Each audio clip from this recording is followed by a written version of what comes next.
pessoal, seja muito bem-vindo a mais um episódio do podcast Logística Fora da Caixa. Hoje estamos começando um pouquinho diferente, estou sem a companhia do meu parceiro aqui de entrevistas, o Tailan, já que ele vai chegar um pouquinho atrasado, tivemos alguns imprevistos hoje, né? E o assunto também é um pouco diferente hoje, né? A gente vai falar um pouquinho da carreira do nosso convidado e vamos direcionar o assunto para uma parte mais técnica que interessa muito aí, principalmente para os transportadores, operadores logísticos que acham que a vida é só caminhão e frete, né? Então, o assunto aqui vai ser bem interessante na área tributária, para quem quer ganhar dinheiro. Então, se o corte para chamar atenção tem que ser nos 3 primeiros segundos, né? Então, se você quer ganhar dinheiro, fique até o fim, né? Então, para quem, né, não conhece o nosso canal está disponível aí no YouTube, no Spotify, tem no TikTok, Instagram, Logística Fora da Caixa.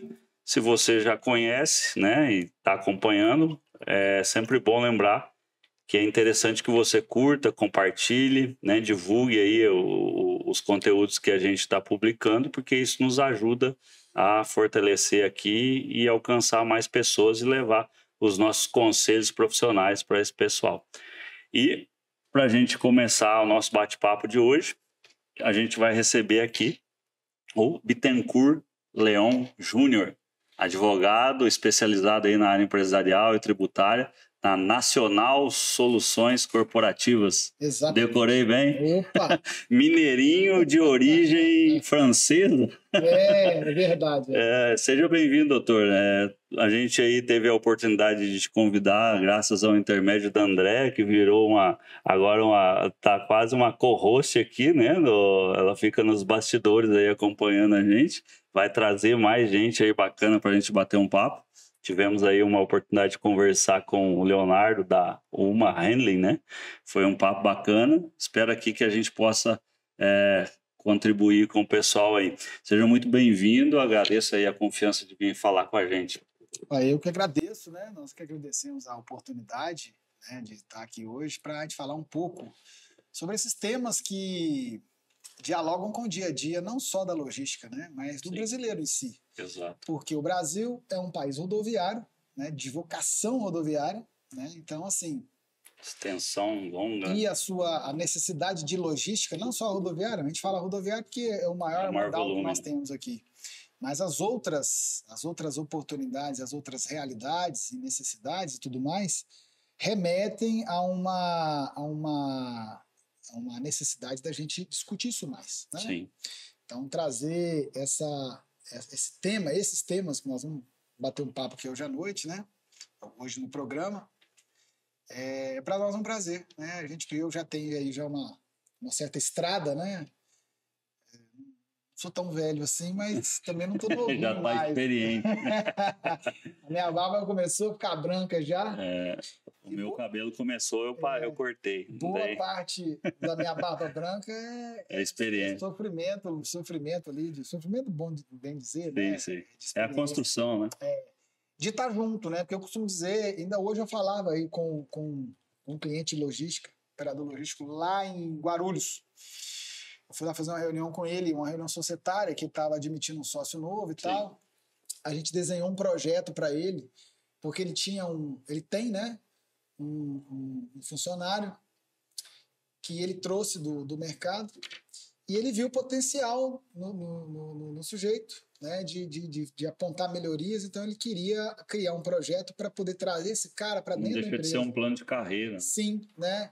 E aí a gente foi lá hoje, eu estive lá hoje para poder fechar isso. Então, quer dizer, é uma das tendências de você isso olhar para o seu negócio, mas enfim, um olhar mais moderno, né? Porque principalmente transportadoras, né? Falando do modal logístico como um todo, mas transportadora, ele vem, sei lá, 90% ou mais desse modal, desse ramo de negócio, ele vem de empresas familiares, né?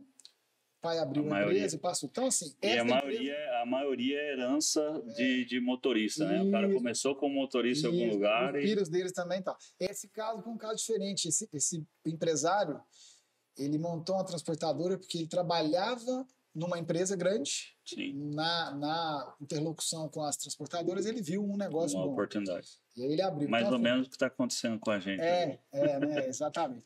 Então, assim, eu estava discutindo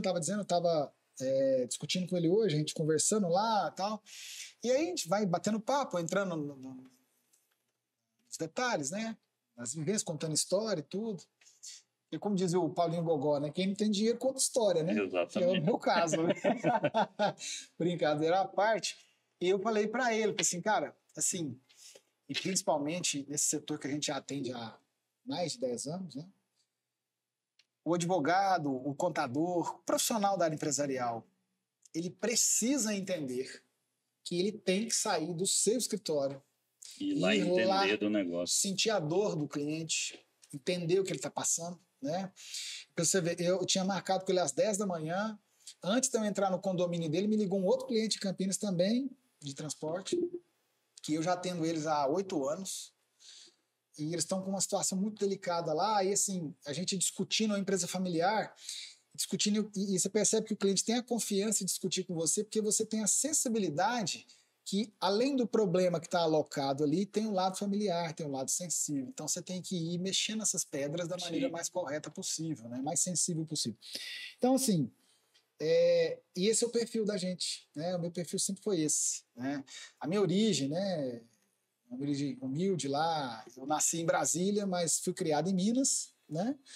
E desde então, meus pais sempre me ensinaram a ter proximidade com as pessoas e tal. E na minha família, lá em Minas, a gente era envolvido com política, minha família. Meu tio foi prefeito, foi deputado federal. E no segundo mandato dele, eu tive a oportunidade de ir com ele para Brasília. Trabalhei com ele no Congresso Nacional. Tem boas histórias, vivências do Congresso. Me levou, inclusive, um dia, eu estava numa mesa discutindo sobre a reforma tributária. E um cara, não, porque a reforma, não sei o que e tal, falando lá, então a reforma não tinha sido nem aprovada na Câmara ainda. Eu virei para ele e falei assim: olha, deixa eu te falar uma coisa. Isso foi recente, então. Foi o ano passado. Falei para ele: vou te falar uma coisa. Eu só vou parar para falar de reforma tributária depois que o Senado aprovar. Ah, mas por quê? Porque existe um jogo, um contexto político no Congresso. E eu digo isso de cadeira, né? A Câmara tem as visões dele. Eu falei para ele assim, o que vai acontecer? A Câmara vai aprovar o texto, vai jogar, na hora que o Senado aprovar, a Câmara não vai mexer um retoque, porque o tempero do Senado é diferente. Sim. Né? E foi o que aconteceu. Foi exatamente o que aconteceu. Quando o Senado pegou e falou assim, está aprovado o texto base, aí eu fui ler. Né? E aí a gente foi ver o que estava acontecendo e tudo mais. Por quê? Por causa dessas vivências. Então você tem que experimentar as situações junto com o seu cliente. Sim. Então a gente tem que descer, sujar a botina lá no chão da transportadora, do operador logístico. A gente atende outras empresas também de outros setores, mas todas elas dialogam com o modal de transporte. Sempre tem, todo mundo precisa transportar, né? Mas legal, o objetivo do nosso canal aqui é sempre levar um pouquinho de conhecimento, de experiência para o público, né? A ideia de você, às vezes, ouvir a história do outro e tomar decisões, principalmente quando, às vezes, você está em dúvida, aprender um pouquinho com quem, como você diz, já apanhou, né? E aqui um dos principais objetivos é conhecer a tua história, né? Tu falou um pouquinho aí da tua experiência, mas a gente vai se aprofundar nela, mas, de fato, quem é o Dr. Bittencourt Leon Júnior? Tem mais nome aí, né? Mas é Bittencourt Leon Denis de Oliveira Júnior, né, na verdade. Tem um nome a mais que o meu. Você imagina qual foi a minha dificuldade quando eu era criança para poder aprender a escrever meu nome, porque assim, é Bittencourt, tem 2 T's no início, um T no final, né? E cara, eu sofri para poder aprender, para você ter uma ideia, para aprender a escrever o meu nome, né? Porque era muito complicado. Eu me lembro quando eu tirei o AB, né? Aí vem a carteirinha, assim, eu assino e eles imprimem a assinatura no verso da carteira. A minha não coube. O nome extrapolou.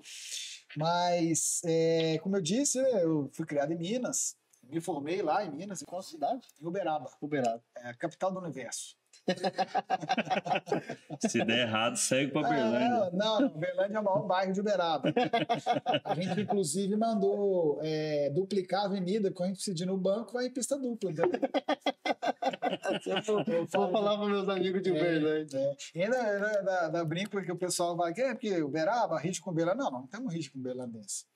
A gente só fala, e que é verdade, é que o Uberlândia nasceu a partir de Uberaba, porque era um território só, né? Sim. Tanto é que o rio que abastece o Uberlândia chama Rio Uberabinha.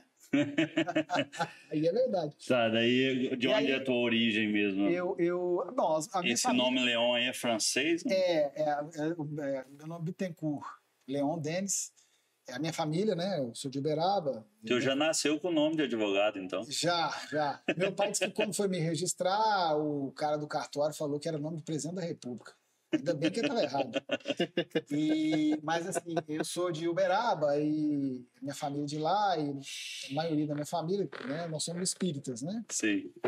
E inclusive conheci o Chico Xavier, você deve conhecer. Sim. Tudo, era lá da minha cidade, tudo, eu frequentava muito o centro dele, tudo. E o meu nome, ele é em homenagem a 2 escritores espíritas, né? O Bittencourt Sampaio, que foi um dos fundadores da Federação Espírita Brasileira no Brasil, né? A Federação Espírita Brasileira trouxe para o Brasil a doutrina espírita, lá, Allan Kardec, aquela coisa toda, junto com os outros personagens. E Leon Denis foi o discípulo de Allan Kardec, que foi quem escreveu os livros, e também escreveu mais algumas obras na França. Sim. E aí minha avó pôs esse nome no meu pai passou para mim. Né? Aí quis Deus que eu tivesse uma filha, porque a minha irmã, por exemplo, morria de medo quando descobri que eu ia ser pai, deu ter um filho e querer colocar neto nele. Eu não ia fazer isso, não. Eu tinha que sofrer demais. Né? Como que é o nome do teu filho? Como que é o nome deles? Não, eu tenho uma filha, chama Cecília. É simples, não mais. Sabe por que eu perguntei? Porque meu nome é Tailan, né? Uhum. Só que é Tailan com tio. Então, nos documentos, fica Tayla, porque não vai acentuação, não vai pontuação nos documentos. E aí, o quanto eu sofri, eu me identifiquei um pouco da tua fala ali, que quando eu era pequeno, né? A dificuldade em aprender a escrever o teu nome. Eu já sofri um pouco com o meu nome. Aonde eu vou até agora... eu tenho problemas com o nome, né? Tayla, a senhora Tayla, e quando vem eu lá, né? Então, por que eu perguntei o nome, né, da sua filha? Porque eu já tenho uma ideia, né? Quando eu tiver um filho, vai ser o nome mais comum possível. Porque eu já sofri o bullying dele, né? Não, na verdade, o nome da Cecília, quem escolheu foi a mãe, né? E aí eu falei, não, bonito nome, vamos colocar e tal. Mas ela, olha o nome, o nome é grande, né? O nome dela é Cecília Stanislau Prado Rocha de Oliveira. Olha, tá louco. Stanislau. Fui registrar e não coube na certidão, deu 2 linhas de nome. Complicado. Então, aí eu me formei em Uberaba, né? Eu, como eu disse, eu trabalhei muito tempo na área pública, fui diretor de empresa pública, fui procurador, né, municipal de empresa pública, fui diretor de departamento da Prefeitura de Uberaba, trabalhei na Assembleia de Minas Gerais, trabalhei no Congresso Nacional. Aí, depois dessas passagens pelo setor público, e aí ainda em concomitância também, em determinada época, depois eu saí, uma época dessa, quando eu estava terminando o curso de Direito, eu entrei numa empresa lá de Uberaba mesmo, que já trabalhava na área tributária, né, para grandes empresas. E eu fui contratado para fazer gestão de um projeto tributário na área de PIS e COFINS, né, há 20 anos atrás. Essas matérias que a gente discute hoje, eu já trabalhava com ela há 20 anos atrás. Nessa empresa eu participei de uns projetos grandes no sistema Usiminas, Cosipa, um grupo de usinas de açúcar e álcool. E ali eu fui tendo contato com esse mundo empresarial mais de perto. Né? Uhum. E aí eu percebi isso que a gente estava falando agora há pouco. Existe uma carência, né? Exatamente. E a carência de profissionais, ela não está só na área do conhecimento. O conhecimento é importante, o conhecimento é o que faz com que as empresas cresçam. Mas a gente percebe que, quem estava dizendo agora há pouco, a falta de sensibilidade, de visão, de você ter empatia com a realidade do seu cliente, né? De você entender que a sua atividade é uma atividade meio para o seu cliente que tem atividade fim dele. Né? Então, Sim. Você tem um cliente que é transportador, rodoviário de carga, por exemplo. A atividade fim dele é aquela. A minha atividade fim é facilitar o meio com que ele faça que a atividade fim dele se deslinde da melhor maneira possível. É preciso que você enxergue dessa maneira o prestador de serviço, né? E assim é a cadeia, né? Então a gente tem que atuar auxiliando com esse olhar, né, com essa sensibilidade, sabendo que a maioria das empresas vem de origem familiar, né, e aí a origem da família da gente, a criação que seu pai, sua mãe te deu, influencia muito nisso, como que você se relaciona com as pessoas, né? Até porque você quer que o seu serviço também seja contínuo, né? Sim. Não pode ser, você não entra num contrato esporádico. E acabou aquela época em que o advogado, o contador, ele tinha uma mentalidade de criar uma dependência. Não, vou fazer o cliente depender de mim, eu nunca vou resolver os problemas. Cara, não é assim que você pode pensar. Você tem que pensar que você tem que estar sempre buscando para os seus clientes as melhores soluções, porque eles sempre vai ter outras necessidades de novas soluções. Né? Daí que veio o nome da nossa empresa. Antigamente ela chamava Nacional Consultoria Tributária. Nós mudamos isso para Nacional, eu, meu sócio, Matheus, a gente fez um raciocínio fora da caixa, né, como o próprio nome diz. Falei, cara, nós temos que entender que o nosso nome tem que remeter a essa ideia para levar para o mercado. Nós temos que solucionar problemas, solucionar questões, diminuir o impacto disso na vida do cliente. Né? E isso parte do pressuposto que você tem que ter certas sensibilidades, empatia, né? E saber que eu não sei tudo, né? Mas você tem que saber como que você busca a informação, conhecimento, né? E tá sempre acompanhando as dinâmicas, porque ainda mais no mundo tributário, pra você ter uma ideia, o Brasil hoje é o país que leva... É o penúltimo país no mundo, que tem uma organização tributária. Só, se não me engano, só o Bangladesh que ganha do Brasil no custo tributário de se apurar um imposto. Olha só que loucura que é isso. É uma loucura. Você pensa, você franziu a testa, mas é isso mesmo. É uma loucura. Você gasta horas absurdas de pessoas para poder apurar. Não estou dizendo de pagar um imposto, não. É a mão de obra para chegar ao... O custo que você tem hoje no Brasil para saber quanto que você tem que pagar de imposto chega a ser tão pesado quanto a carga tributária em si. Mas mesmo com toda essa tecnologia hoje presente, inteligência artificial, programação... Isso reduz o impacto, mas o componente humano ainda é preponderante.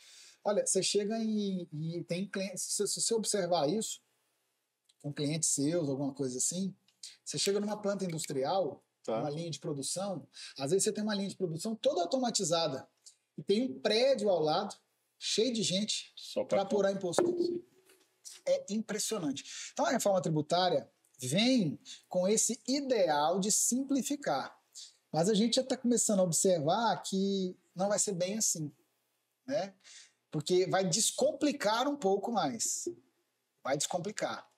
Porque muda uma série de coisas no modo de você apurar e pagar o imposto, né? A questão da tributação no destino, não mais na origem, a composição dos tributos, a forma de você aproveitar crédito vai ser um pouco mais simplificada e tudo mais, porque a lógica é você colocar a carga tributária para o consumidor final, né? Essa lógica foi impressa. E o que é mais importante, que vai facilitar até para a gente ter o nosso cálculo de quanto que custa a minha operação, é que a reforma tributária trouxe o que os outros países mais modernos já fazem, que é o imposto por fora, né? O que é o imposto por fora? O imposto por fora é o seguinte, hoje, qual que é a nossa lógica? A nossa lógica é o imposto por dentro. Quanto que custa essa água? Essa água custa R$100, mas dos R$100 que está comendo essa água, tem 12% de ICMS, tem 9,6% de PIS/COFINS, blá, blá, blá, está aqui dentro. Então ela não custa 100, ela custa menos. No sistema atual, como vai funcionar? Quanto custa essa água? Ela custa 100. Então é mais 20 de imposto? Então é 120. Pronto. Em tese, simplifica. Porque o que é seu e o que é do Estado é do Estado. Então essa é a lógica de imposto por fora, que sempre foi muito combatido, né? Sempre foi muito requerido combatido no sentido de mudar essa lógica, né? É mais ou menos quando o pessoal de combustível coloca lá o preço do combustível sem o imposto. É mais ou menos aquilo que te dá a noção, né? Ele faz um cálculo médio ali, ele faz um cálculo médio. Por exemplo, eu estive no Chile um ano passado. Quando você chega no hotel, no restaurante, você pergunta quanto que deu a conta. Deu 150 pesos. Beleza, você vai pagar. Na hora que vem a conta, você vê que o que você pagou foi menos do que isso. Mas existe lá o IVA de 19%. Então, o valor que você pagou já sai na maquininha de cartão o valor que ele tem que pagar para o Estado. O imposto é por fora. É essa a lógica. Entendi. Então, assim, é mais ou menos. No preço. Lá mais ou menos funciona assim. Não tem como você sonegar, né, lá no sistema deles, porque quando você paga, não é o estabelecimento mais que paga o imposto. O banco que reteve o dinheiro já passa o dinheiro para o governo, né? Então o imposto é por fora. E te dá clareza, né? Te dá clareza.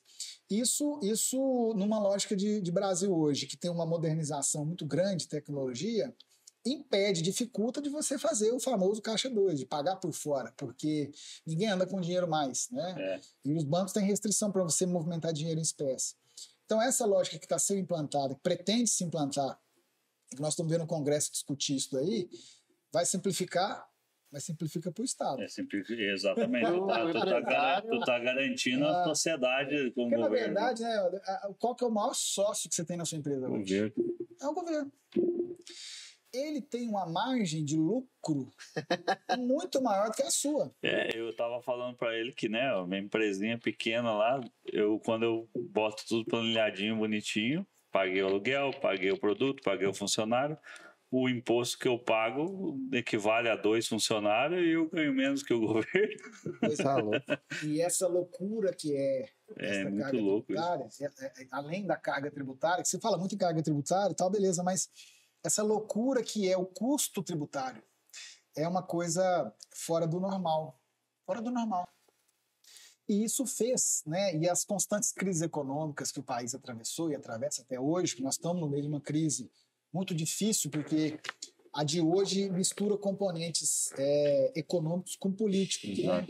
E isso é muito grave. A gente viu o que aconteceu em 2015 com a 14, 15, em 2015 com a presidente Dilma. Ela perdeu sustentação política e virou uma crise econômica com viés político. E aí deu no que deu. Passamos a maior recessão que a história nos trouxe. Foi pior, em alguns índices, pior que a própria pandemia. Foi um negócio terrível. E aí, você percebe que isso é um alto e baixo muito grande. E as empresas, né? Quando você é empresário, tem vidas, tem famílias que dependem do seu ofício, do seu trabalho. É uma sensibilidade que a gente tem que ter isso. Cara, não é comum, não é incomum, perdão do erro, o empresário se vê diante de uma situação e fala assim, gente, eu tenho X e eu não consigo pagar tudo. E ele faz aquela escolha de Sofia. O que eu pago? Eu pago os meus funcionários, que a vida deles depende do meu trabalho, ou eu vou pagar o governo? Não tem jeito, o cara tem que fazer uma escolha. Então, ele deixa de pagar o imposto. Muitos casos deixam de pagar o imposto. E isso vai gerando um problema para ele. Né? E gigante. E aí nós temos hoje no Brasil, para botar uma pimenta nesse assunto, que eu sei que você está doido para poder explorar um pouco mais isso, nós temos hoje no Brasil 2 custos muito severos para quem empreende. Eu ia chegar nessa pergunta. E quando eu digo custo, estou falando só de dinheiro, não. Estou falando de custo social, psicológico, econômico. Né? É o custo fiscal e o custo trabalhista. Né? Já que tu chegou a esses 2 pontos, né? A minha pergunta para a gente dar essa profundidade da parte tributária e das oportunidades, a gente está passando por esse momento. Às vezes o cidadão pensa que é só ir lá, eu tenho uma demanda de frete, eu tenho um banco financiando um caminhão e eu tenho um amigo que é motorista. Casei a oportunidade. Quais são as principais dores para um cara que abre um negócio na área de transporte? E qual é o maior erro dos transportadores, né? Porque a gente que atua com transportador, o que a gente mais vê é transportador quebrando. é a operação sucateada, é um monte de coisa que às vezes já teve sucesso e quebrou, ou outros nunca engrenaram e acaba desistindo. E aí você vê toda essa loucura de terceirização, quarteirização da frota e assim por diante. Quais são os principais erros, né? Tu citou aqui, mas para a gente se aprofundar nessa questão. Existe aquele ditado, né? Chega jocoso, né? Que feliz foi Adão que não teve sogra nem caminhão, né? Esse foi feliz. Né? Esse foi feliz, não teve sogra nem caminhão. Mas tirando Adão da história, porque o único que não teve sogra nem caminhão, aqueles que se aventuram, né? Aventura, vamos chamar de aventura, mas não no sentido pejorativo. Porque você empreender no Brasil, você tem que ser aventureiro mesmo. Tem que ser aventureiro. Então, digo, aventurar-se nesse sentido. Não é fácil. Querer arrumar um problema. Que nem, eu não sei, aquele filme antigo, tinha Matrix, né? O cara ia tomando tiro e desviando das balas. É o empresário. Aquilo ali é o retrato do empresário brasileiro. E do transportador não é diferente. Pior. Talvez até pior. Porque, assim, antes de adentrar nessa questão que você coloca, eu falo muito. Eu falo, olha, os economistas, os analistas de mercado, os jornalistas, eles analisam cenários econômicos, números, indicativos, mas para mim, o maior indicativo que existe hoje na economia é o transporte. Porque se não tem transporte, a economia não está girando. Então, eu falo, né, quando os meus clientes, pô, como é que tá os outros aí, como é que tá a situação? Eu falei assim, rapaz, o povo tá gemendo que o negócio não tá fácil. Não, o povo tá parando de reclamar. Não, então isso significa que é um indicativo que a economia está girando. Então, assim, se aventurar no transporte, sendo bem franco, não existe mais aquela época em que você comprava um caminhão, pegava seu vizinho, seu compadre, seu amigo que dirigia caminhão, sabia dirigir caminhão, botava para ir e ficava no telefone vendendo frete. Isso não existe mais. Sim. Assim, existe, na prática existe, mas quando eu digo não existe mais, por quê? Porque quais são os principais erros que o sujeito comete? Né? Vamos lá. O risco trabalhista. Você pegou o compadre, tá, não fez um registro, não teve cuidado social, o cara bate um caminhão, porque está suscetível de acontecer, sim, tomba, carga, você não tem um seguro de boa qualidade, enfim, já começa o seu primeiro problema aí. Aí você não sabe fazer o cálculo do custo do seu frete. Precificação. Porque você foi lá pegar o frete, o cara diz que paga tanto, e é lógico que quem está contratando quer massacrar, porque ele também tem a regra de redução de custo dele, está todo mundo lutando a sua batalha, né? Sim. Sem crítica a ninguém. E aí você põe o frete de tanto, eu quero pegar de qualquer jeito, porque eu tenho que pagar a parcela do caminhão, que o cara só quer saber se ele consegue pagar a parcela do caminhão, ele não quer saber as outras contas. Não quer perder a ferramenta, né? E aí ele coloca 2, 3, 5% menos do que o que você ofereceu, o cara vai para onde é mais barato. E isso vai sucateando o setor. A operação em si. Né? A operação em si. E aí nós já falamos do risco trabalhista. Aí já caiu no risco, eu não cheguei no fiscal ainda. É o risco dos custos, sim, que a manutenção do veículo não é barata. E aí, ao fazer a manutenção, ele faz de qualquer maneira, né? Porque ele não tem recurso para isso, não tem planejamento, ele não tem caixa, ele não sabe o que é uma gestão financeira. Ele conhece de dirigir caminhão, às vezes nem isso, porque quem está dirigindo o caminhão para ele é o vizinho, o compadre e tal. Exato. E aí ele não sabe fazer conta. E aí chega a guia do imposto ele pagar. Nossa, mas tá caro demais, doutor, o que eu faço? Você vai olhar, não, tá tudo certo. É tu que não soube calcular. Exatamente. Ah, mas eu não ganho isso. Tá bom, o que eu posso fazer? Mas você não olhou isso, né? E aí vai virando bola de neve. Vai virando bola de neve, e aí o sujeito abre uma empresa no nome dele, aí o negócio empipina, ele pega e abre uma outra no nome do filho dele, e aquilo empipina também, que é muito comum, não sei, assim... Como diz as figurinhas, é raro, mas acontece muito. Né? E aí, cara, vai virando aquela confusão. E aí, quando é fé, tem 5 empresas abertas, tudo na família, todo mundo está devendo imposto, todo mundo está com um problema sério. E o banco está tomando o caminhão e o cara está dizendo que o banco é injusto. Olha, o banco é injusto por quê? Você não comprou o caminhão, tem que pagar. O Estado é injusto porque a gente fala de carga tributária, mas sem os impostos você não tem manutenção mínima de cuidado social, de escola para o seu filho, de posto de saúde e por aí vai. Sim. Né? Então, assim, o imposto é bom até quando ele não dói no seu bolso. Né? Exato. E aí, quando dói no seu bolso, você começa a fazer conta. Aí você vai fazer conta, ao fazer conta, você percebe que uma parte, o governo é excessivamente leonino, mas outra parte, ele está cobrando o que é justo, porque é parte disso, né, que movimenta a economia. Uma economia moderna como no Brasil, por exemplo, só existem 3 coisas na economia. 3. É o governo, as empresas e os empregados, os trabalhadores. Não existe um quarto elemento. Não existe. Porque esses 3 pilares é o que movimenta a economia inteira. Não existe um quarto. Porque tem um banco. Cara, o banco é uma empresa que emprega as pessoas. Na verdade, o quarto elemento não seria aquele que depende do assistencialismo do governo? Pois é, mas quem sustenta o assistencialismo? O empregado e a empresa. Exatamente. Então, se você Então, tirar uma dessas 3 figuras, você quebra a harmonia da economia, Sim. entendeu? Tudo deriva dali. Né? Então, se você for colocar... Outro dia eu vi um cara falando, ele colocou um monte de copo assim, e foi tirando, olha, aqui tem tantas pessoas recebendo benefício, aqui tem tantas mil pessoas... Eu vi isso aí, bem interessante. Esse tantinho de gente aqui, ó, são os empresários que sustentam isso tudo. Então, se você for olhar lá, tem as 3 coisas. Empresa, empregado e o governo. Então, assim, qualquer coisa que você for analisar deriva dessas 3 coisas. Então, assim, você precisa conhecer e analisar. Então, quando você vai empreender, comprar um caminhãozinho e começar, você tem que entender qual que é o seu papel neste meio.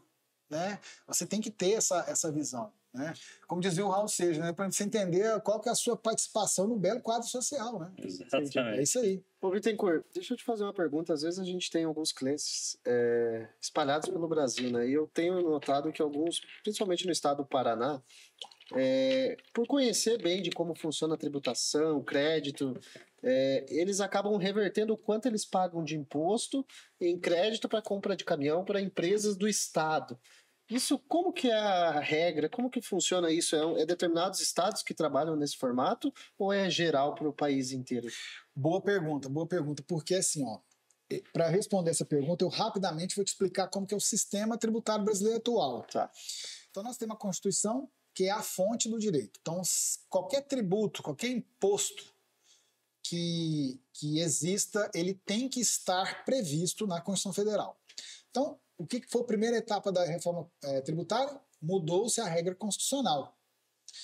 Para você ter o IBS, o CBS, o imposto seletivo, que é o imposto do pecado, que nós falamos agora há pouco, nós tivemos que fazer uma legislação mudando a Constituição para criar a previsão desses impostos e deixando de existir os demais. Pois bem, na criação constitucional de 88, a Constituição recebeu o ICM antigo, que já existia na Constituição anterior, e recebeu ele no texto constitucional e disse que aquele imposto era imposto de responsabilidade dos estados. Tá. Então, era o dinheiro para financiar os estados. E aí, ele disse que a lei complementar ia dizer como que os estados podiam cobrar esse imposto. Então, cada estado pode ter a sua autonomia. Exatamente. Aí, o que acontece? Criou-se a Lei Complementar 87, que é a Lei Candir, né, que estabeleceu quais são as regras gerais do ICMS no âmbito dos estados e do Distrito Federal. Aí, cada estado, de forma residual, criou a sua lei, que a gente conhece a legislação, né, no estado de São Paulo, por exemplo, e depois veio o regulamento do ICMS, que é um decreto que apenas dá as funcionalidades de como cobrar o imposto. E aí cada estado estabelece a sua regra. Entendi. Só que ele só pode estabelecer essa regra que você está dizendo que em São Paulo, de tempos em tempos, isso era possível, que aqui em São Paulo também você conseguia comprar caminhão com crédito do imposto. Você consegue até hoje fazer aquisição de crédito de ICMS acumulado de uma empresa para outra para você pagar o próprio ICM, grandes operações, ou é um mercado próprio para cervejarias. Tem de pagamento de combustível também. Isso, Então, assim, é possível. O Estado do Paraná legisla nesse sentido. Por quê? Por que o Estado do Paraná tem essa necessidade? é um estado que tem, por exemplo, uma vocação muito agrícola. E o produtor rural, ele é um alto concentrador de crédito de CMS, porque a operação dele é desonerada. Então, mas ele compra insumos, né, com crédito de CMS. Então ele compra agrotóxicos, compra tudo. E vai acumular. E como ele não paga o ICMS, ele não tem como creditar daquele valor e deduzir lá na lógica da não cumulatividade, por exemplo. São Paulo também tem essa regra. E ele fica com esse estoque. De tempos em tempos, o que ele tem que fazer? Contratar uma assessoria para poder validar essa escrita fiscal, consolidar isso num crédito. E aqui, por exemplo, no estado de São Paulo, tem um procedimento próprio para você fazer a recuperação desse crédito acumulado. Sim. Quando você aprova o crédito acumulado, que leva muito tempo, por quê? Porque é um dinheiro que está parado lá no estado, o estado não quer te devolver ele facilmente, não quer. Lá no estado do Paraná, por exemplo, como já teve janelas dessa no Rio Grande do Sul, em São Paulo, ele permite que você pegue esse saldo credor homologado por mim, Estado, e venda para ele, e ele pegue esse crédito e vá na concessionária, encomende os caminhões e pague, porque a concessionária pega esse crédito e dá em pagamento na montadora, e a montadora paga o imposto, o ICMS dela com esse saldo credor. Então vai um transferindo. Exatamente. Entendeu? Exatamente, entendeu? Então funciona assim, no caso do ICMS. Então, assim, Estado de São Paulo, eu não tenho notícia recente de autorizações dessa natureza. Tem para outras, né, para pagamento do próprio imposto. Mas para compra de maquinários, eu não tenho notícia. Pode ser que tenha, mas eu não tenho notícia que tem isso hoje. O Paraná faz isso muito. O pessoal do Mato Grosso, tem uma época que estava fazendo isso também, porque é um estado de vocação muito grande, né, para o agronegócio, que é uma das grandes fontes geradoras de crédito acumulado, né? Entendi. E eu fiz a pergunta porque eu tenho um cliente que ele fica no estado do Paraná e ele comprou uma frota de caminhão Volvo, que também a Volvo presente no estado do Paraná. Isso. E aí é fácil, né? Por quê? Porque as duas empresas estão... Porque assim, ó, é burocrático pra caramba. Porque tanto quem está vendendo o crédito ou tem o crédito para comprar o caminhão, né? Quanto a Volvo, por exemplo, que vai receber isso como pagamento, as duas empresas são fiscalizadas. E elas têm que seguir o procedimento, porque é uma sequência. Se tiver alguma coisa errada, ela pode ser até multada, né? Tem uma penalidade por isso. Por quê? Porque isso é dinheiro. No final. É dinheiro. Porque a Volvo vai pegar esse saldo credor e vai deixar de recolher naquele mês ou naqueles meses para o cofre do estado do Paraná aquele valor. Só que o estado do Paraná, por exemplo, já recebeu esse dinheiro. E aí ele está guardado. Tá lá. Então o que acontece? Ele vai resistir porque na verdade ele está devolvendo o dinheiro, né? Devolvendo dinheiro. Então ele não quer, ninguém quer devolver dinheiro, quer só receber, ainda mais o Estado, né? Mas dando sequência aí essa questão do transporte, do operador logístico, quais que são as oportunidades tributárias aí, né? Tu disse ali que o custo hoje para essa apuração ele é muito alto e às vezes falta o conhecimento do empreendedor, do empresário, mas quais são as oportunidades de ganhos aí nessa área tributária? Cara, boa pergunta. Boa pergunta por quê?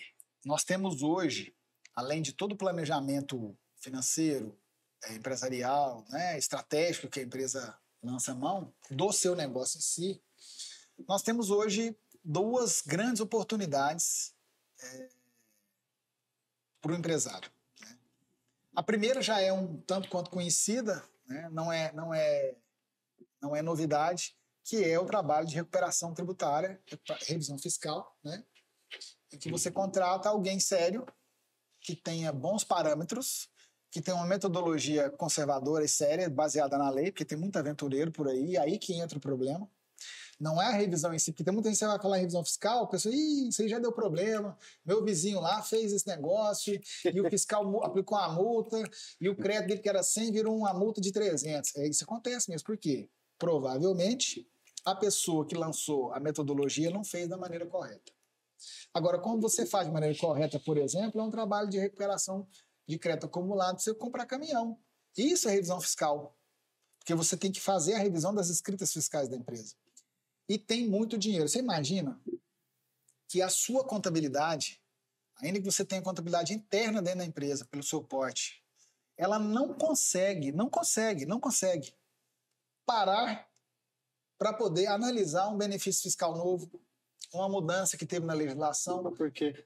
Porque a agenda, é uma executora. A agenda fiscal de uma empresa, ela é alucinante.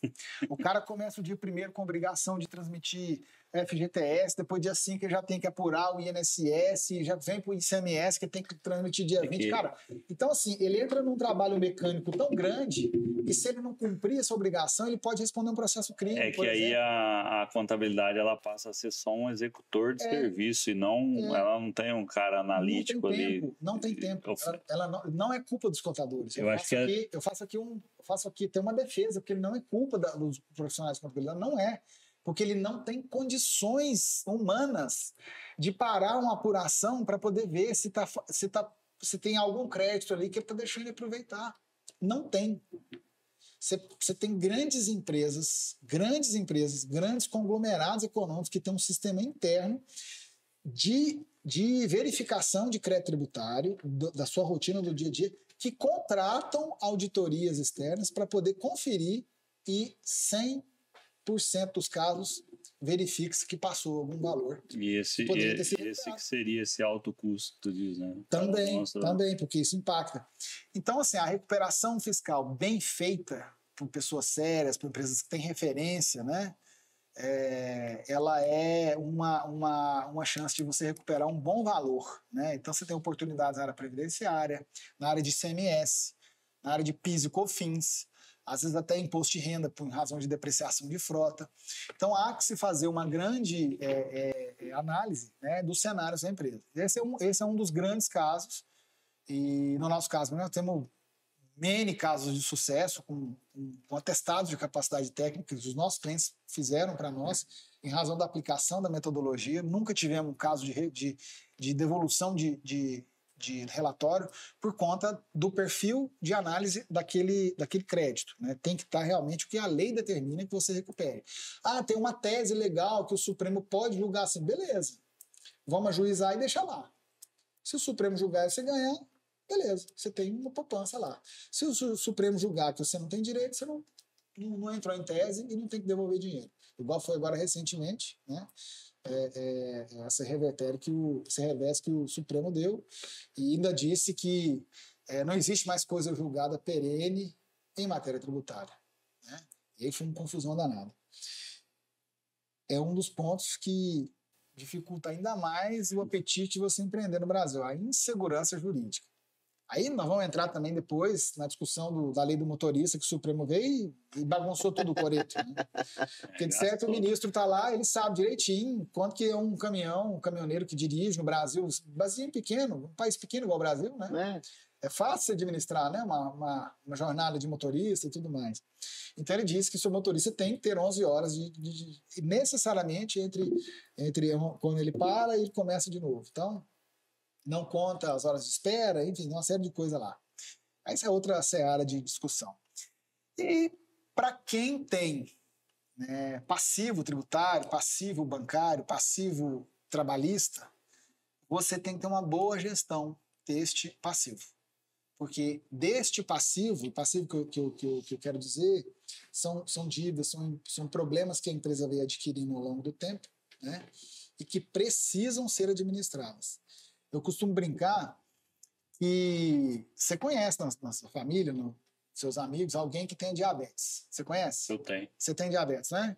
Então você vai entender. Isso é uma pérola minha, inclusive, uma criação minha. A pessoa que tem diabetes, se ela não cuida da diabetes dela, ela tem uma vida desregrada, ela fica cega, o rim para de funcionar.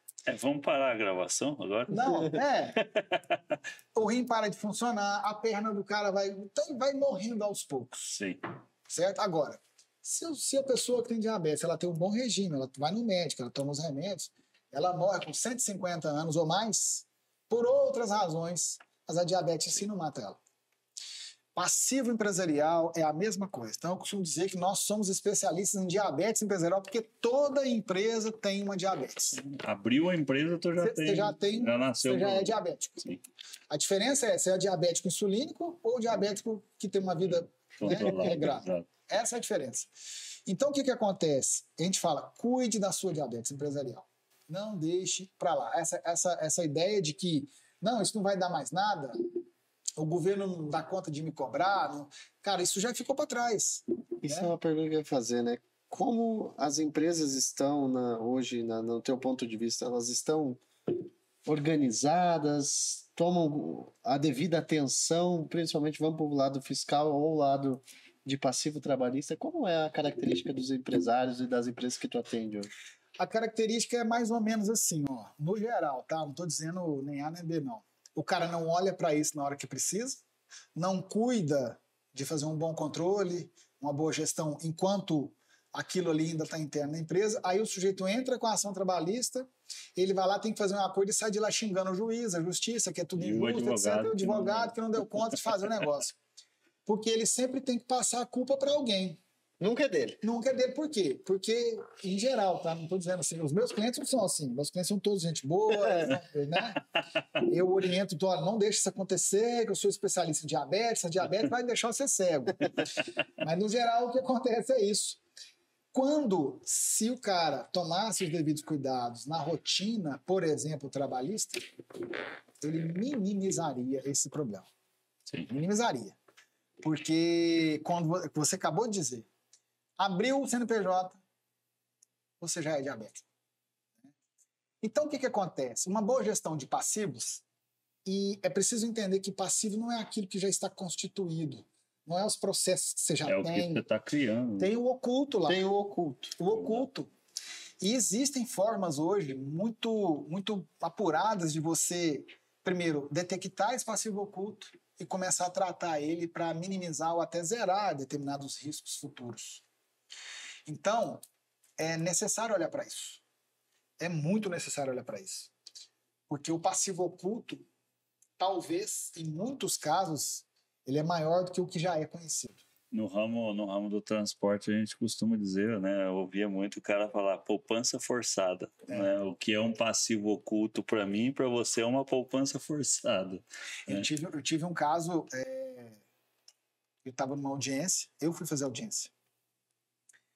E uma transportadora de médio porte, faturamento aí, hoje eles estão faturando 7, 8 milhões mês, né? Não é um faturamento pequeno, mas também não é grande coisa, mas é um faturamento médio. Sim. E lá na região onde ele está estabelecido, tem um impacto social e econômico muito grande a empresa dele. Gera muito emprego. Ele é um cara muito cuidadoso, está sempre comprando frota nova, renovando frota, né? Porque ele não foi Adão, então ele tem sogra e tem caminhão, né? Tem um punhado de caminhão. E aí, rapaz, teve uma audiência que me marcou muito, eu fui fazer a audiência, e chegou na audiência a minha colega, advogada, que estava do outro lado da mesa representando o reclamante, e a gente tentando fazer uma conciliação ali e tudo mais, tudo dentro da normalidade, da civilidade.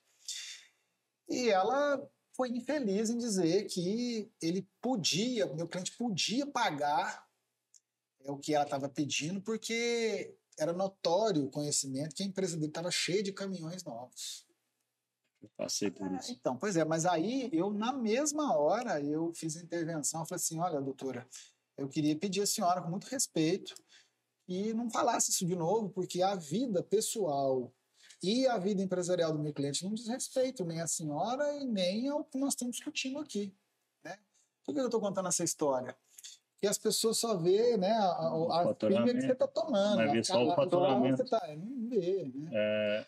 E aqueles caminhões ali são a custa de Finame, que ele foi renovando, exatamente. Porque o cliente dele exige que a frota dele tenha uma idade isso mínima. Aí, é perfeito. Então não é um negócio que ele tem a vaidade de querer estar sempre com um caminhão novo. Pneu, o cara mede, o cliente dele mede o pneu está com meia vida, o cliente obriga contratualmente o cara a trocar o pneu. Exato. A gente estava conversando ali antes e falamos ali sobre os processos, né, que eu respondi como atuando ali como gerente, e eu participei de 25 ações, né, ações trabalhistas, e participei ali das audiências, e o advogado ele focava e a juíza caía nessa de que mas a empresa fatura X, fatura 6, 7, Só que ele olhava só o faturamento, ele não olhava todo esse impacto social, o resto do faturamento time. que ela falava era o que ela imaginava, né? Porque ela Não, mas eles levavam ali contratos, etc. Mas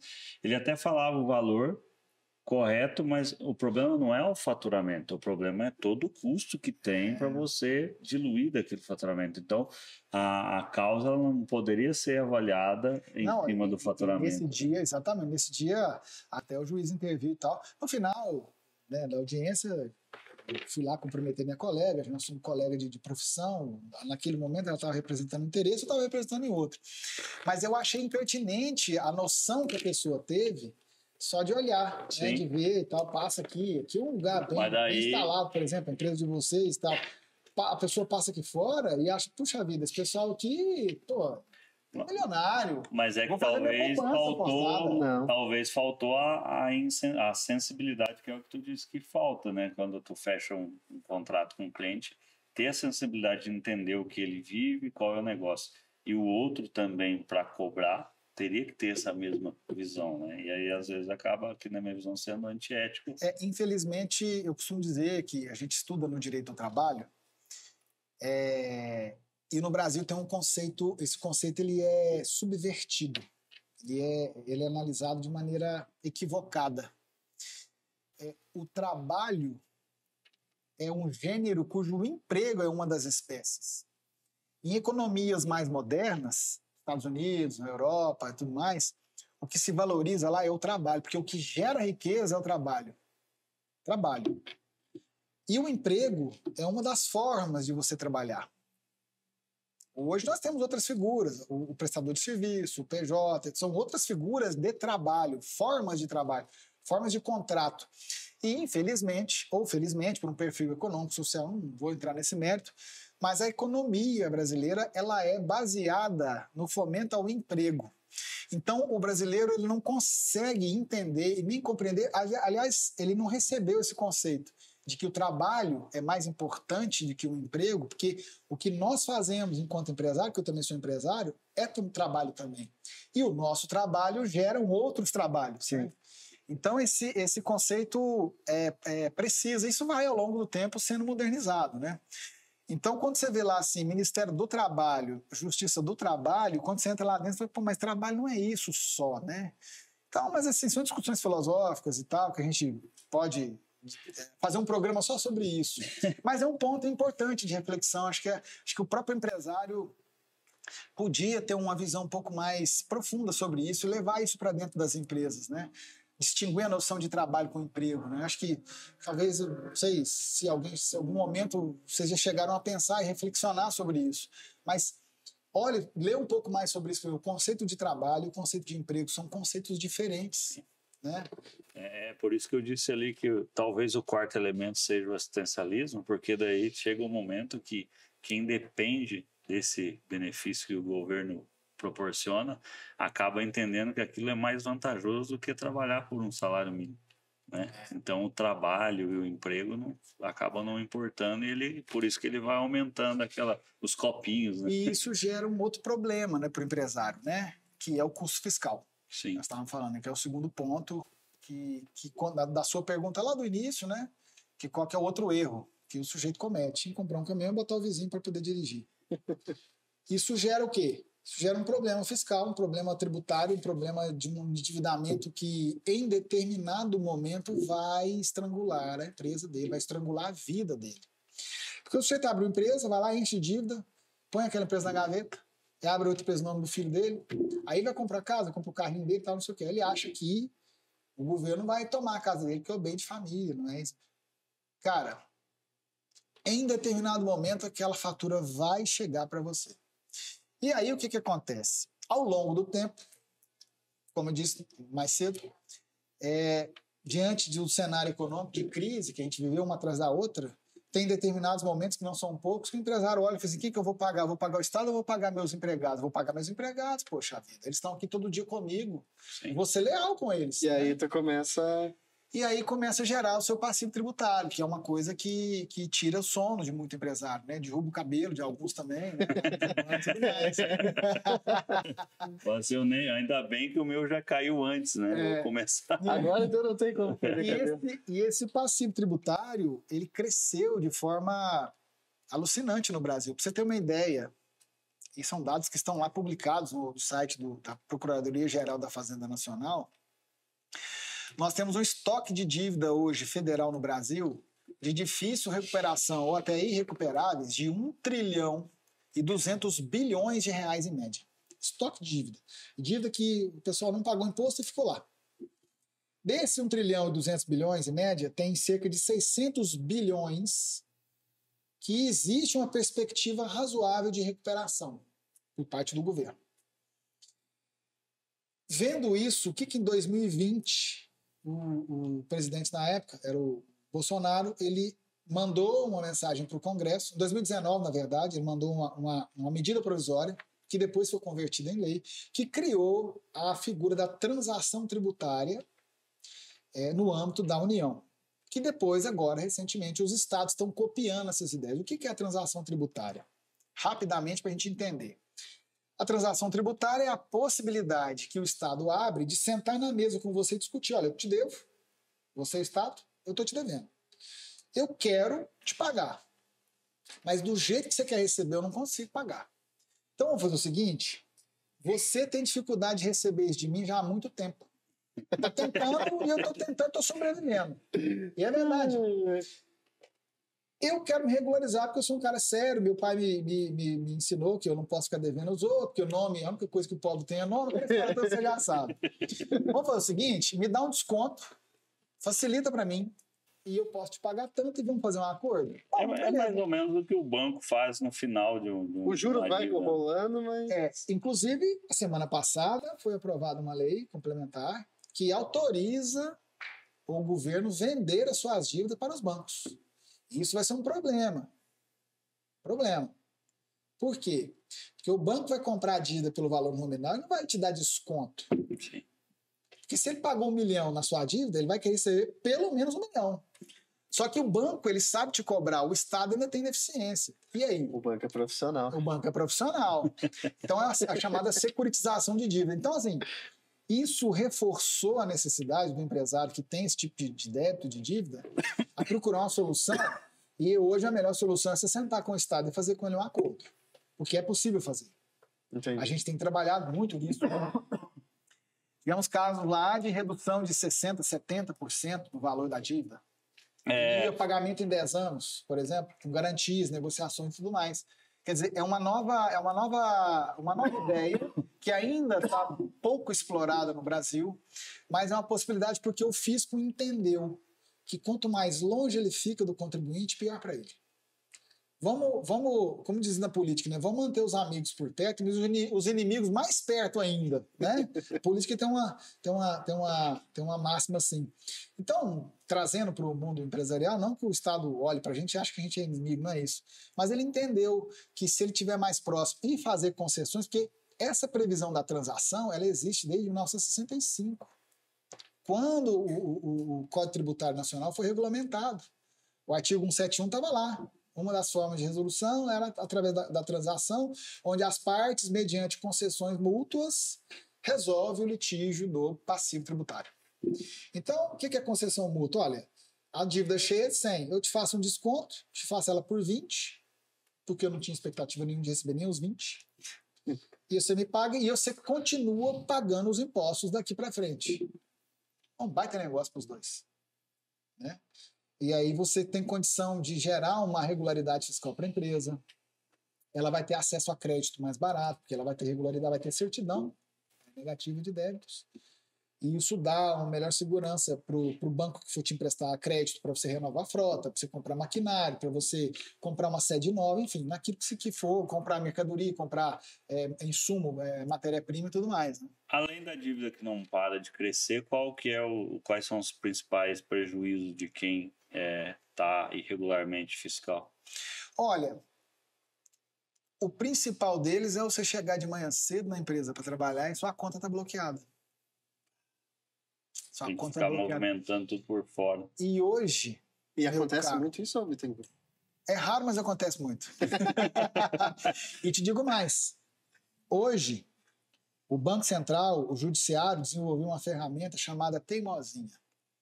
A sua conta pode ficar bloqueada até 60 dias. Você imagina o que é a sua conta da sua empresa ficar 60 dias bloqueada? Tudo que cai dentro dela vai para pagar o processo que está gerando bloqueio? Acabou. Acabou. Acabou. Game over.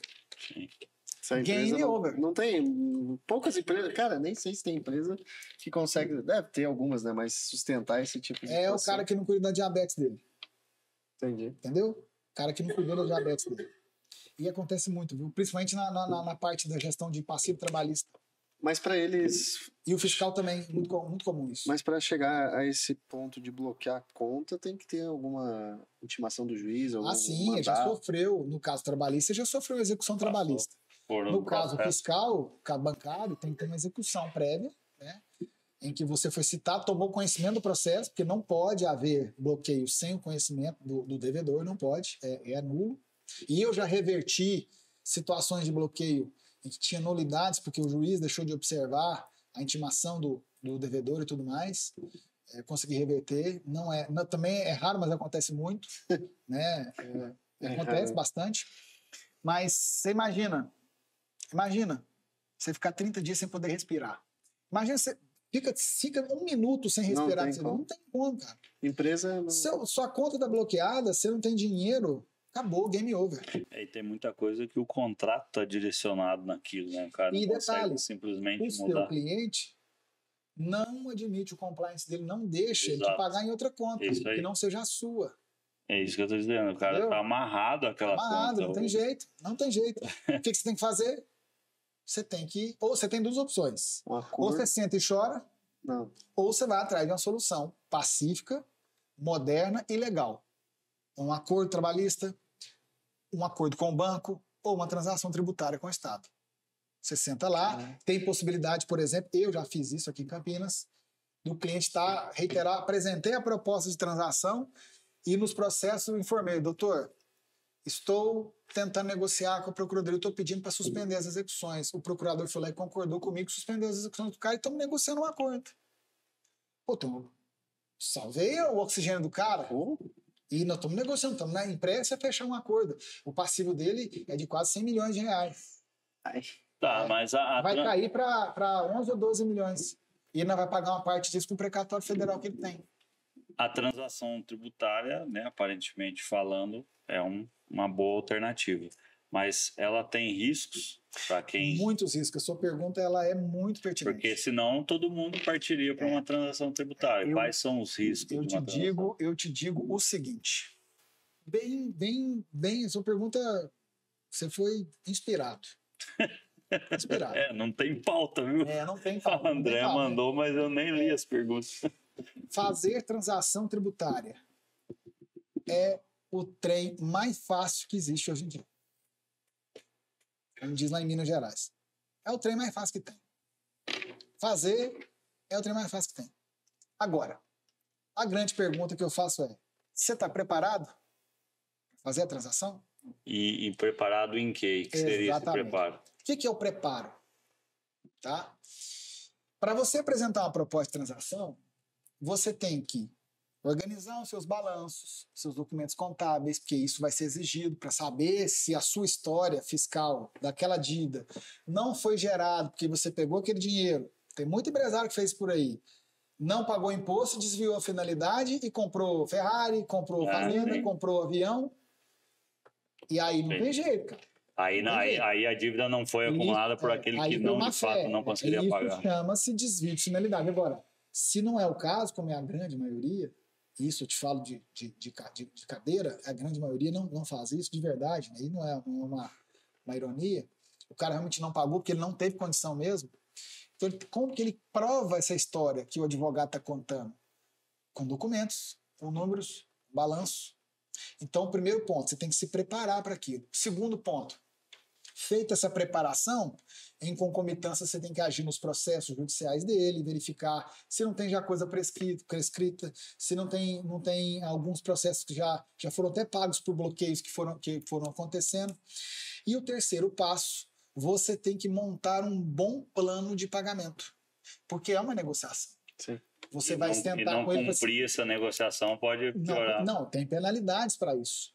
Então, para você pleitear um desconto, você tem que estar embasado com todas essas premissas.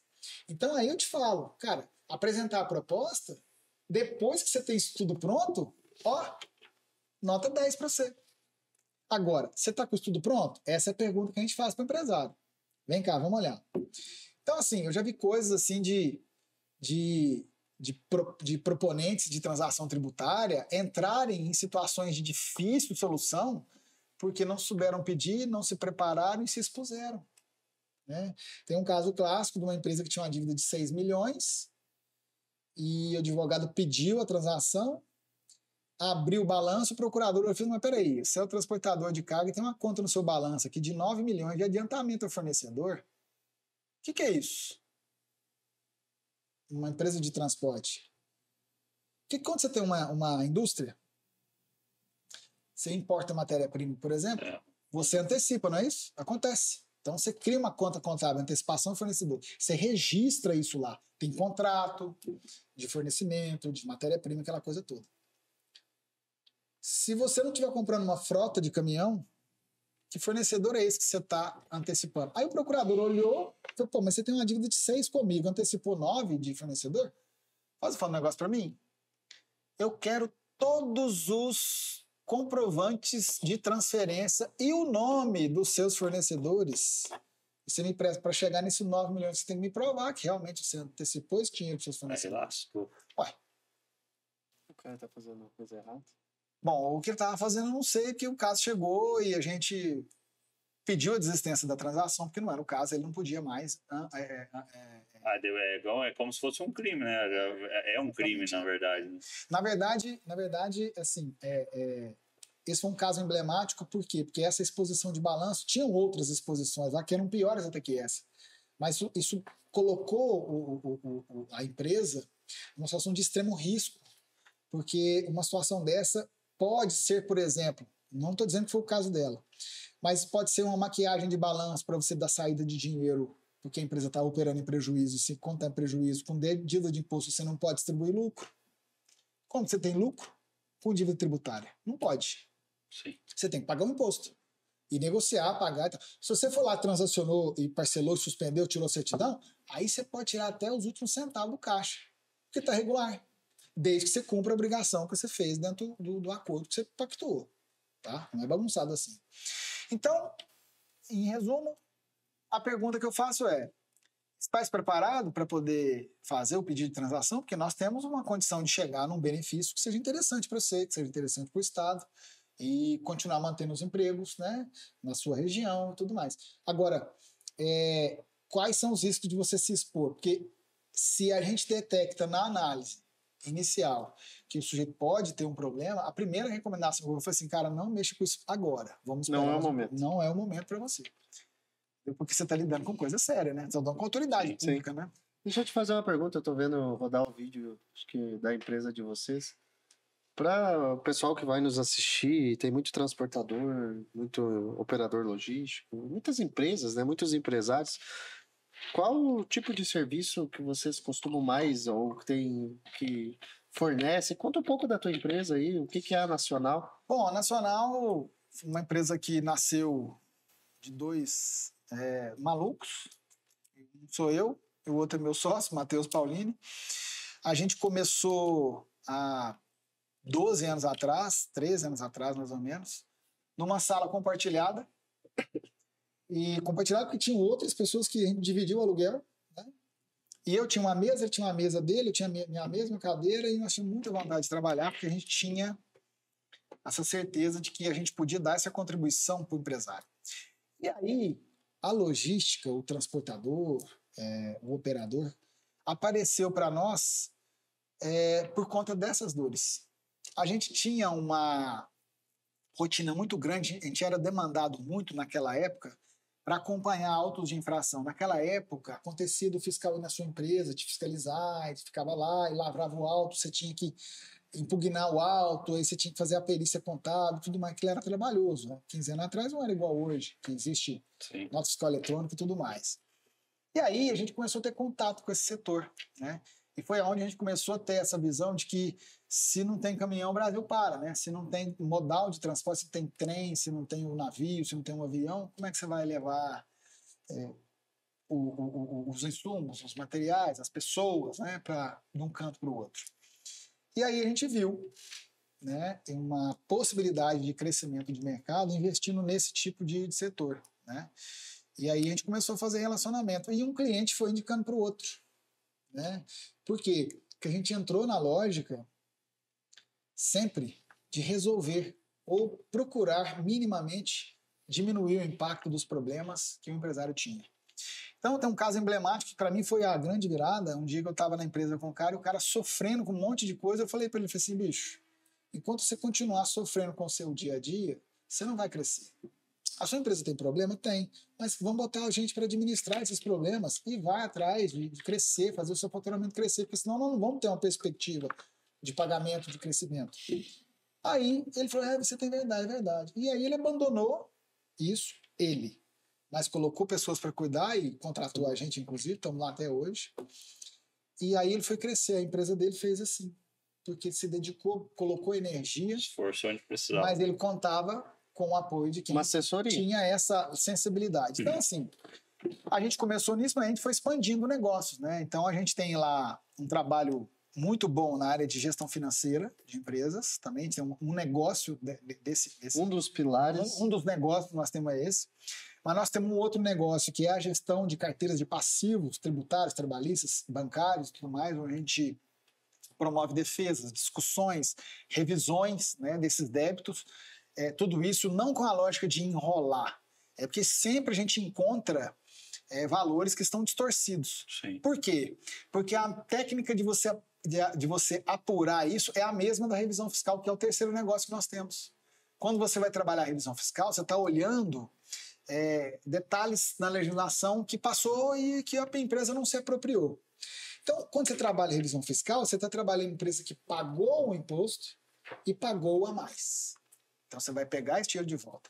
Quando você está trabalhando a gestão do passivo, a revisão do passivo, você vai olhar o lançamento que ele fez a maior que não deveria.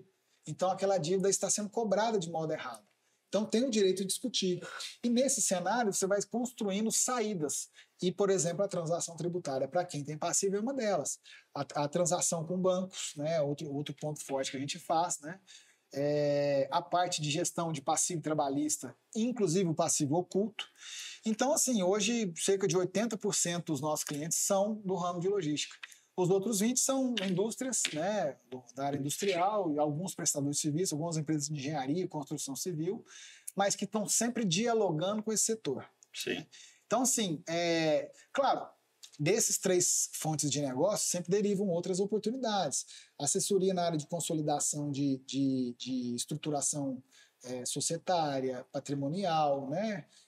Gestão de blindagem. O pessoal fala muito, eu não gosto muito desse termo de blindagem patrimonial, porque parece que você está querendo esconder e não é esse o intuito. É você organizar o patrimônio da empresa do patrimônio pessoal, por exemplo, que pertence à família, porque o empresário ainda não aprendeu que a empresa é um CNPJ de vida própria e o CPF dele é uma outra vida que tem separação uma com a outra. Então, cada dia que passa a gente vai trabalhando isso na mentalidade do empresariado. Então, assim, a partir desses 3 fontes de negócio, sempre aparecem outros trabalhos que, de modo mais customizado, a gente acaba prestando para o cliente. Mas, em linhas gerais, e um que a gente tem crescido bastante, em razão da nossa experiência, é a questão da transação tributária, que tem tido muito sucesso. Você comentou ali, né, sobre um valor, você reduziu ali, o transportador, na maioria das vezes a única preocupação dele é o custo, e é o que ele vai ganhar, o que ele vai lucrar.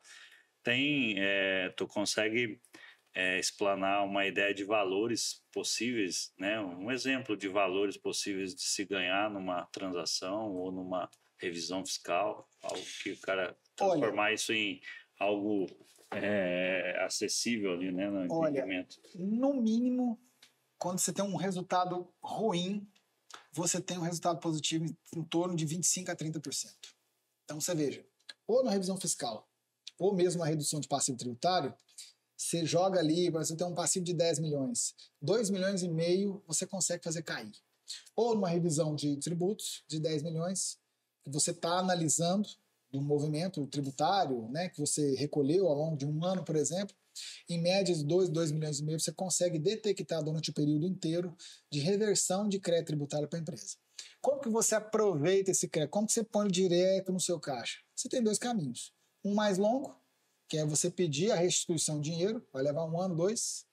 Ou o outro é você se utilizar da própria legislação e lançar isso na sua escrita fiscal do mês, diminuindo o valor que você tem que recolher. Então, isso é uma forma de botar. Então, eu tenho uma guia de 100, eu tenho 30 de crédito, eu vou recolher só 70. Ficou 30 no meu caixa.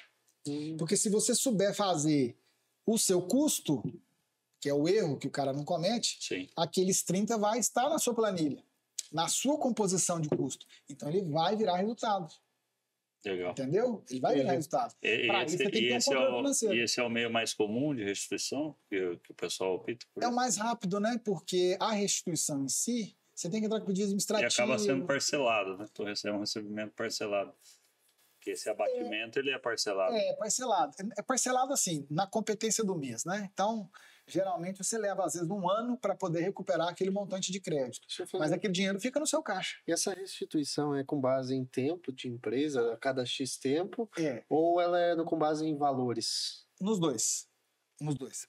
A legislação brasileira, a própria Constituição, fixa um tempo de 5 anos.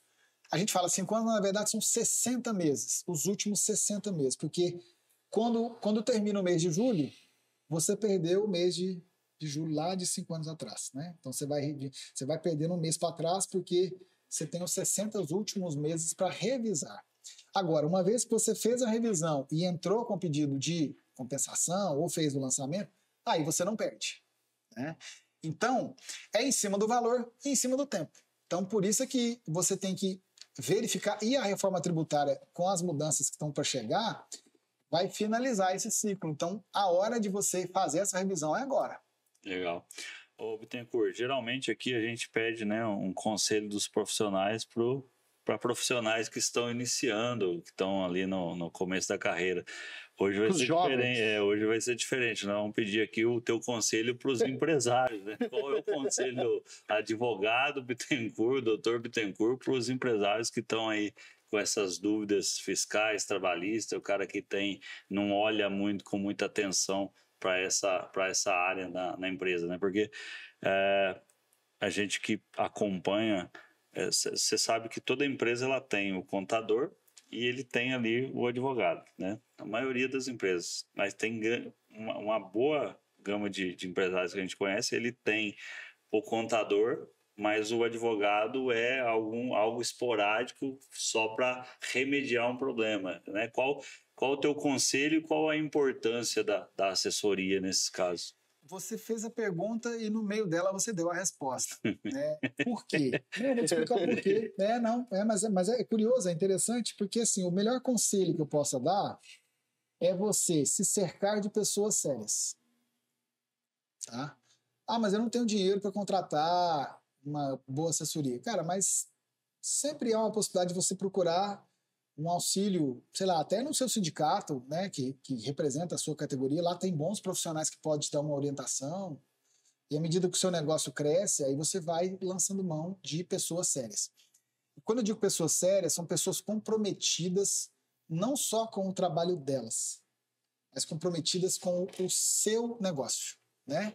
De tal modo que elas vão estar sempre preocupadas em te entregar aquilo que é melhor e mais seguro para o seu caso. Então, quanto mais você estuda o seu mercado, estuda o seu negócio, o seu posicionamento naquele ecossistema, hoje está chique falar ecossistema, né? Que você está inserido, mais você faz uma avaliação de quem está chegando perto de você, te oferecendo algum tipo de trabalho, para você ter uma noção. Então, assim, sempre tome cuidado com as armadilhas, porque o que tem de gente aventureira e olhando só, como a gente diz lá em Minas, né, vendendo o almoço para comer a janta, esses são os mais perigosos que existem, porque o cara quer fazer dinheiro rápido. Sim. E você não pode trabalhar no mundo empresarial com esse tipo de resposta, não. Então, tem que ter seriedade. Tem que estudar, o empresário tem que aprender a estudar minimamente. E eu não estou falando de ir para a faculdade, não.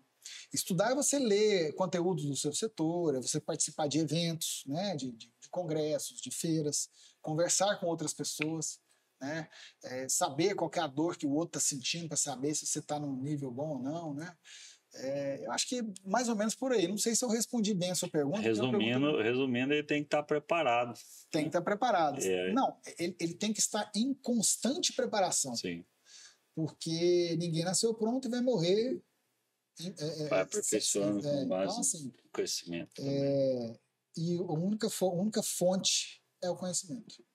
Seu e de gente que tenha para te entregar o melhor conhecimento possível. Bittencourt, agora nós sempre temos praxe de fazer uma pergunta aí, né? Que ninguém chega sozinho onde chegou, a empresa que tu tem aí hoje, os clientes que tu tem, a experiência. Pô, tu tá dando uma aula aí para nós. Eu já anotei algumas coisas legais aqui. Mas quem foram os mentores do Bittencourt para chegar onde ele está hoje?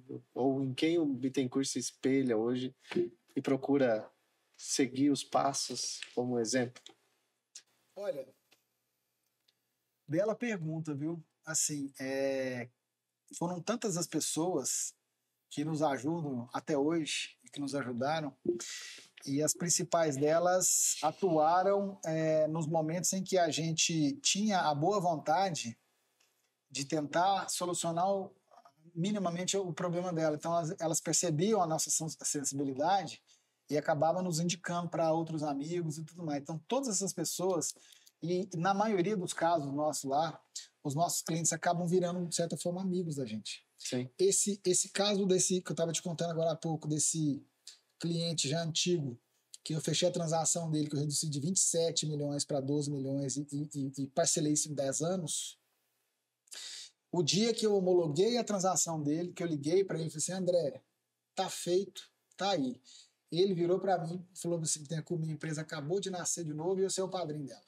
O dia que eu fazer o batismo, eu vou chamar você para ser padrinho. Isso pra gente é gratificante. É gratificante porque saber... Eu falo com a minha turma lá, eu falei, gente, dentro daqui da nossa unidade, dentro da nossa empresa, tem pelo menos 4 mil pessoas trabalhando. Porque se a gente for somar todas as empresas que a gente atende e as pessoas que estão lá e o nosso trabalho... Os dependentes, né? Contribui para a manutenção desses postos de trabalho, isso é uma das coisas que me move a levantar cedo e suportar todas as intempéries que o dia da gente às vezes tem. Tá? Porque quando eu olho para isso, quando a gente olha para isso lá, a gente enxerga isso. Quando a gente entra numa sala para reunir com o cliente, eu estou olhando para você, mas estou vendo todo mundo que está por trás de você, no seu staff, na sua operação. E a gente não pode errar, porque a gente não é mais sozinho. Uma vez um cara falou assim, quando você tem R$1 milhão, esse dinheiro é seu. Quando você tem R$1 bilhão, dinheiro já não é só seu. Dele depende um monte de gente que está sobrevivendo e operando esse valor. Então, quando você tem uma empresa, ela não é mais só sua. Porque se você tem mais um empregado, ela não é mais só sua. A sua responsabilidade com o outro é muito grande. Então, você tem que procurar não errar minimamente. Não pode cometer erro. E se você errou, você tem que pelo menos arranjar uma forma melhor da possível para poder tentar achar um caminho melhor. Né? Então, eu me inspiro muito, se eu posso te dizer, eu me inspiro nos meus amigos, nos meus clientes, porque eu olho para cada um deles e conheço a história deles todos. E aí você aprende. E eles me inspiram a continuar, porque eles nunca desistiram, apesar de todas as intempéries que eles passam todos os dias.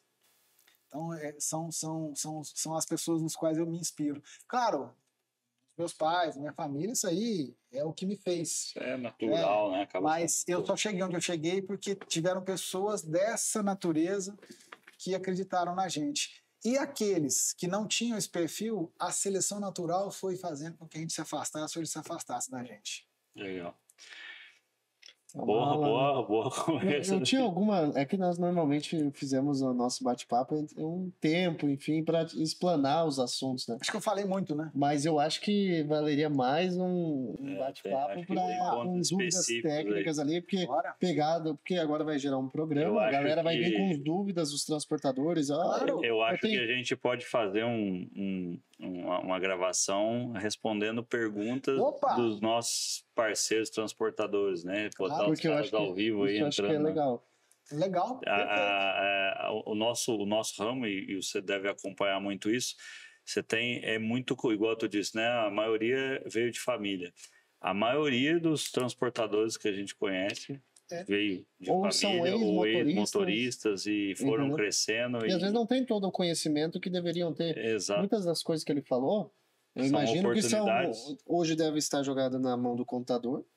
Que Se o contador, tem um como tu problema. disse, é um executor, Exato. alguma coisa vai deixar passar. E muitos deles são externos, né? Então, assim, ele tem você e tem mais 300 clientes para poder atender. Então ele é um A processo. rotina dele é essa. Quer dizer, como volto a dizer, de novo, meus amigos contadores não são culpa de vocês. Boa parte de vocês são pessoas extraordinárias. Sim. Só que a rotina do dia, cara, não consegue, porque é muito alucinante. Então daí tu imagina, levando em consideração isso, a correria, o dia a dia, enfim, o quanto de negócio, de dinheiro fica na mesa por Fica o na cara mesa. não ter uma gestão Fica na mesa. eficiente sobre Fica a na mesa. tributação, Sim, fiscal, fica na tudo da empresa do cara. Pode ter certeza disso.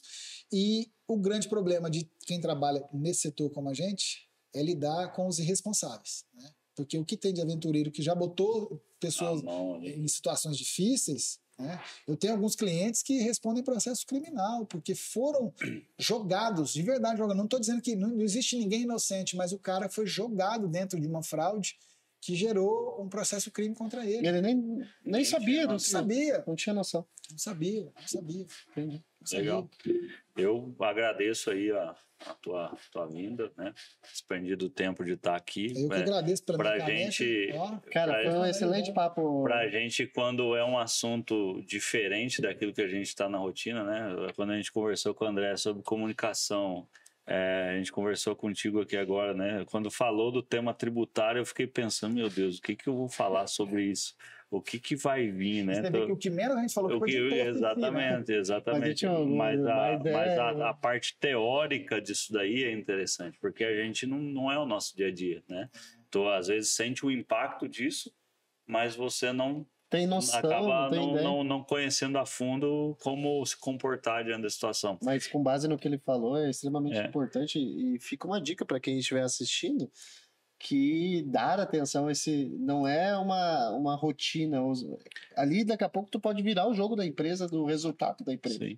Né? Eu acho legal, eu até deixo já o convite aberto para a gente se programar para uma nova rodada, mas aí num formato diferente. Opa, A gente com abrir perguntas. essas perguntas, a gente coloca aqui É o fogueirão, né? É, o fogueirão. Fogueirão, Faz um zoom Exato. e aí o pessoal entra ao vivo e eu gostaria de Opa. fazer. Eu acho que é uma boa eu ideia. acho que é uma Se ideia você interessante. topar, Já está topado. então vamos Então, marcar. pode abrir para as perguntas. Que Vamos movimentar isso aí.